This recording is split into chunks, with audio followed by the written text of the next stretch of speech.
Və mövzunu studiyada növbəti qonağımız Dünya Azərbaycanlıları Mədəniyyət Mərkəzinin vitse-prezidenti Rasim Məmmədovla davam etdirəcək və sözü həmkarıma ötürürəm. Günay, buyurun, söz sizindir. Təşəkkürlər Mehman. Elə bu dəqiqələrdə Dünya Azərbaycanlıları Mədəniyyət Mərkəzinin birinci vitse-prezidenti Rasim Məmmədov studiyamızda qonaqdır. Rasim müəllimi salamlayırıq. Rasim müəllim, xoş gördük, xoş gəlmişsiniz studiyamıza. Üzr istəyirəm.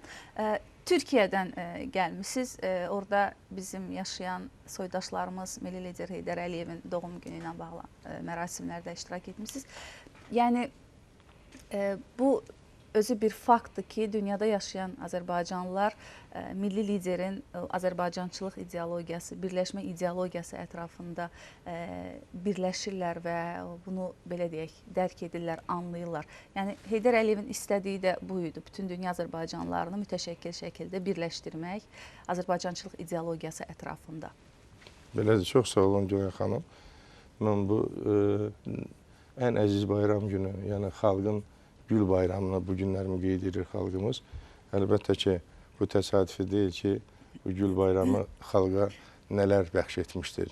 Yəni 10 may günü Ulu Öndər Heydər Əliyevin dünyaya gəlişi Azərbaycan xalqını tarixən itirilmiş bütün tarixi, dövləti, əhəmiyyətli güclərinin bərpası deməkdir. Yəni Heydər Əliyev 93-cü ildə ikinci dəfə xalqın tələb və təhkilatı ilə hakimiyyətə qayıdandan sonra artıq Azərbaycan müstəqil Azərbaycan dövlətinin bütün sahələrdə rıçaqlarını elə formada işləmiş ki, görün illər keçdikcə artıq Azərbaycan dövləti vətəndaş müharibəsindən vətəndaş cəmiyyətinə qədər gəlib çıxmışdır. Bildiyiniz kimi Heydər Əliyev Azərbaycana xalqın tələb və təkidi ilə xalqın çox ən acınacaqlı, çətin bir günündə dəvət olundu.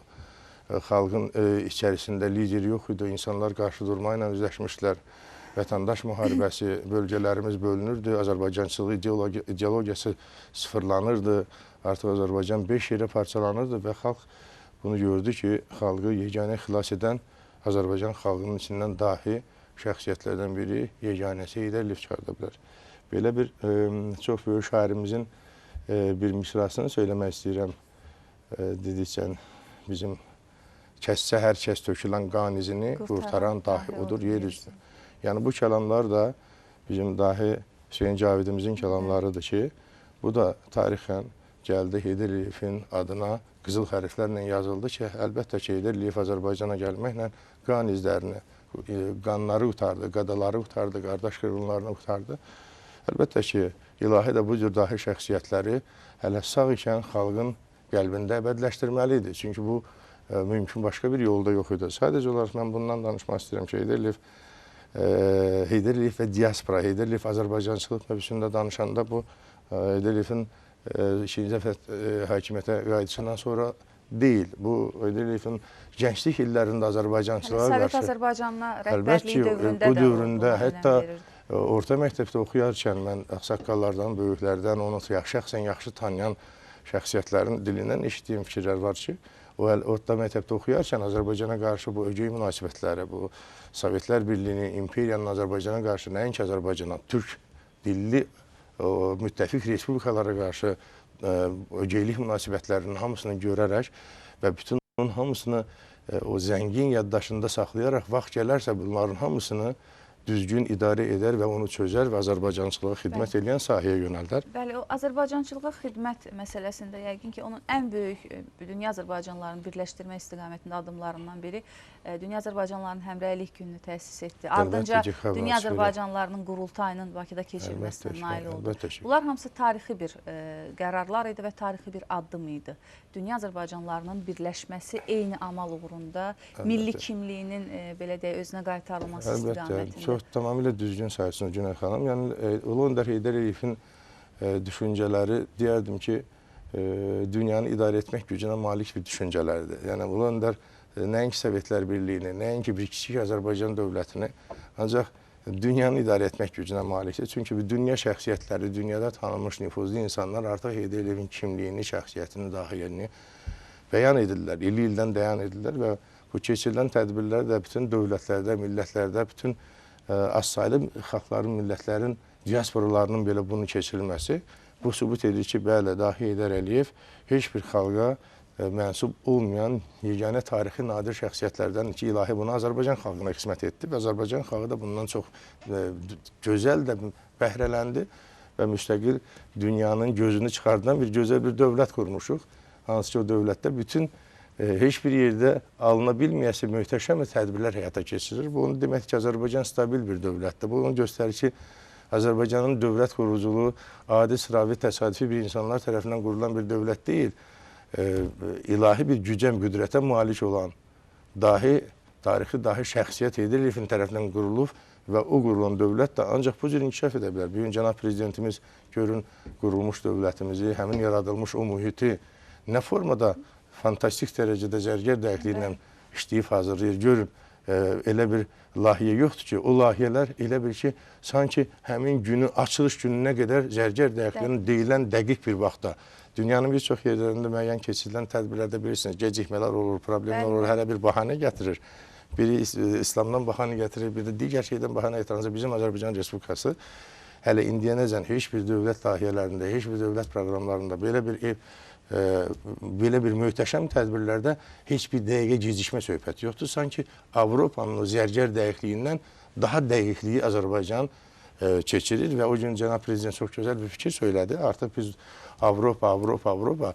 Azərbaycan elə həm Avropada, həm dünya deməkdir. Çünki Azərbaycanda inkişaf edən dinamik inkişaf dünyanın heç bir yerində yoxdur. Azərbaycandan keçirilən möhtəşəm tədbirləri heç bir dövlət sanki risk edib onu keçirə bilməz. Onun üçün də elə dünya Azərbaycan deməkdir. Mən dünyanın bir çox yerlərini gəzdirəm. İsveçrədə olmuşam, Almaniyada olmuşam, Türkiyədə oluram, Rusiyada oluram, bir çox yerdə.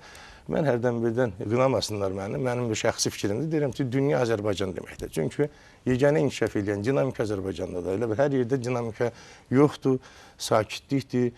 Heç bir belə elə bir şey çıxır. Saat axşam 6 oldu. İnsanlar gedir evinə, ancaq Azərbaycanda gecə gündüz hər kəs gülə-gülə, sevinə-sevinə hər yerdə sərbəst şəkildə demokratik fikirlərini ifadə edir. Bəli, siz elə dediniz, dünyanı gəzmişsiniz, yenə də Türkiyədən qayıtmışsınız. Maraqlıdır, dünyada yaşayan Azərbaycanlılarla siz görüşürsünüz, soydaşlarımızla həm söhbət olursunuz.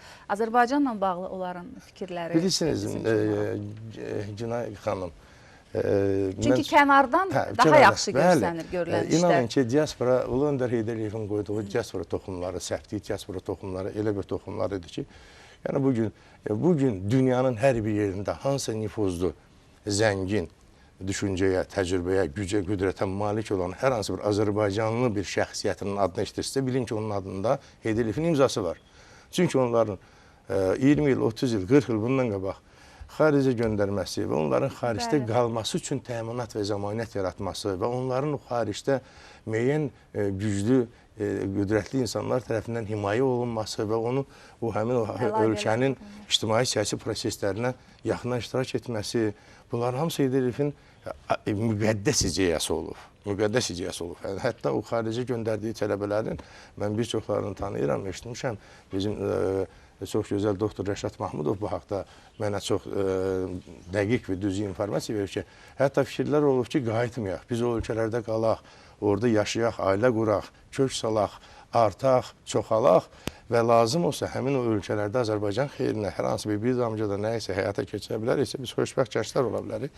Heydər Əliyev səfərlərə gedəndə hər zaman xarici səfərlərlə mütləq orada yaşayan Azərbaycanlılarla görüşürdü. Çünki o istəyirdi ki, dünyada yaşayan Azərbaycanlıların tarixi vətənlə bağlılıqları inkişaf etsin və onlar öz milli özünə məxsusluqlarını itirməsinlər, qoruyub saxlasınlar. Bax, bu mənada bizim soydaşlarımızın üzərinə də məsuliyyət düşür. Yəni, xaricdə yaşaya-yaşaya öz tarixi vətənlərinə əlaqəni itirməmək, hansısa mənada dəstək olmaq, Azərbaycan uğurlarına sevinmək, təbliğ eləmək mənası. Bilirsiniz, biz Azərbaycan xalqının əgər lideri, böyük öndəri Heydər Əliyevsə, Azərbaycan xalqı xoşbəxt xalqdır, Azərbaycan xalqı həqiqətən də yenilməz bir xalqdır. Çox türklər bir demişəm, mən yeni qayıtmışam, bu bir türk söz defisi var, əfəndi bir xalqdır.